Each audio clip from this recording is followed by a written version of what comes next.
strong start to another tournament for you. Just where do you feel like your game's at coming off the Masters? Yeah, I feel like my game's in a great spot. My body feels good. I think I've said this a lot over the last couple of years, which is a good thing, but I feel like I'm playing the best golf I've ever played. It's funny because the last 2 weeks I still played well. I finished 30th and 45th, and I had some people ask me, like, oh, what's going on? Like, look like you're struggling. I'm like, I'm playing fine. Golf's just really hard, and I still think I have a ways to go to, to where I see myself hopefully at some point. But game's in a great spot, and I was pumped for this week after last week, because last week is so tiring and exhausting, and this week is super chill, flat golf course, and kind of know exactly what needs to be done. So, but yeah, game feels good still.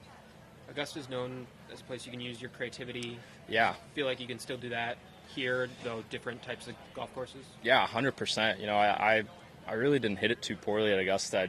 My short game and my putting, which usually saves my butt, really let me down there. It was probably one of the worst short game performances ever. So it was nice to come here where the short game shots around these greens are a lot more. You pretty much have one option.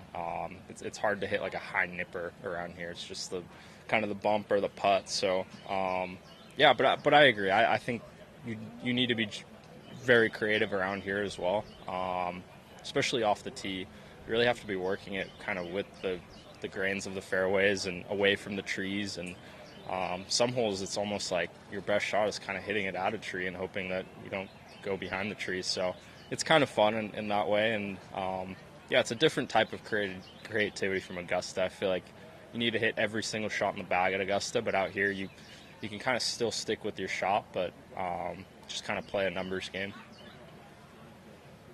Sahith, with a just coming off the Masters, a nice exhale this week. Yeah. Do you think ahead to, we got another Wells Fargo coming up, PGA's right behind it, Memorial's right behind it. It's nonstop coming up. Does it ever make you tired thinking about it, or is it exciting? Yeah, it's both. It's both. I think I've done a better job this year of pacing my schedule. I haven't played quite as much, and my body's thanking me, and I feel like I have more energy for the bigger events, which is awesome, and it's really worked out pretty well at the start of the year, especially taking a couple weeks off before Bay Hill and Players was really, I really saw the productivity of that, and it's both. I'm starting to understand what it means to be playing in majors and try and compete, which is so fun, and I'm so excited that there's 3 more left and a bunch of big events in between that. So it really is kind of a chess game, trying to make sure your game is feeling good, but also that your body is fresh enough. So I find it like an exciting challenge more than oh man, I got to play. Given your kind of still newness out here, is it hard for you to take weeks off? I imagine you love playing. Yes, I sit at home and I love watching sports, so I'll watch anything on TV, and I'm like, I really just not play. I'm in a PGA Tour event this week and I didn't play.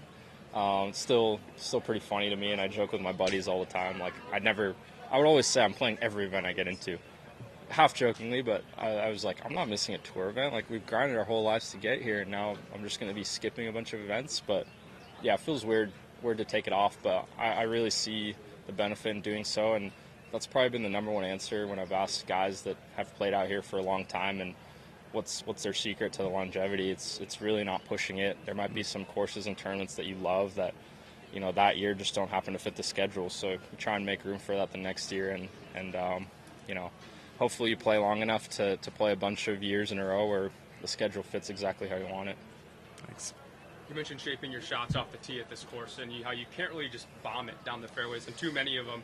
Does the mental side of this course play a little bit more than maybe just the average golf course? Yes, I love it. It's kind of a breath of fresh air. I guess there's a similar way in that you can't just bash driver off every tee, and I just love that. You got to get creative with the tee shots. You got to use 4 or 5 different clubs off the tees. I'm not the longest or straightest hitter. I can get it out there, but it's nice not knowing there's a driving contest. You really got to. You can hit anything off of any tee pretty much, and I think guys in the past have actually put driver away completely. I know they lengthen the course. For some reason, I always think it's under 7,000. And get up there, it's 7,200. It feels like it shouldn't be that long, but it still plays pretty long. So yeah, it's nice knowing that you step up to a tee and you have a game plan before the tournament, knowing that, hey, it could be one of 2 or 3 clubs depending on the wind, pin, trees, the tee box location. So I love it. I love that kind of challenge. How was putt-putt yesterday? It's hard. Got my butt kicked. Those round grips on those putters had me phased. I got beat by a bunch of kids, which is fine. Awesome. Thanks, Sahith. Cool. Appreciate it. Yeah. Thanks.